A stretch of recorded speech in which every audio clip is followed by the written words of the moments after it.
À voir le château de Lantis tel qu'il est aujourd'hui, on peine à croire qu'il y a 3 décennies, ce n'était qu'un tas de pierres quasi invisibles, ensevelies et couverts de végétation.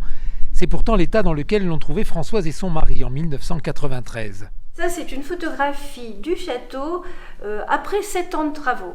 Donc c'était complètement comblé à l'intérieur, tout était muré, les fenêtres, les portes, et à l'extérieur, je pense que le lieu avait servi plus ou moins de décharge pour toutes les communes autour, et donc ça n'était plus visible. Sans fortune personnelle, le couple se lance dans un pari fou, redonner à ce château militaire du XVe siècle son lustre d'antan, au prix d'énormes sacrifices, revenus, vacances, week-ends, tout est consacré à cette tâche titanesque dans laquelle ils seront heureusement aidés par une armée de bénévoles. Il y a 800 amis du château de Lantis, donc un groupe important qui permet de se dynamiser au fur et à mesure, d'apporter les compétences, le financement et de continuer à avancer dans la restauration.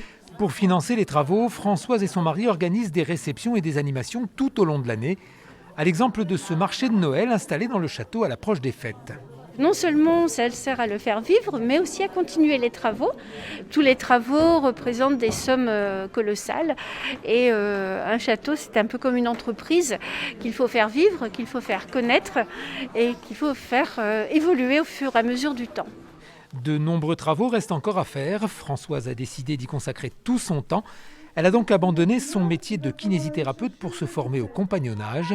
Taille de pierre, maçonnerie et vitraux n'ont désormais plus aucun secret pour elle.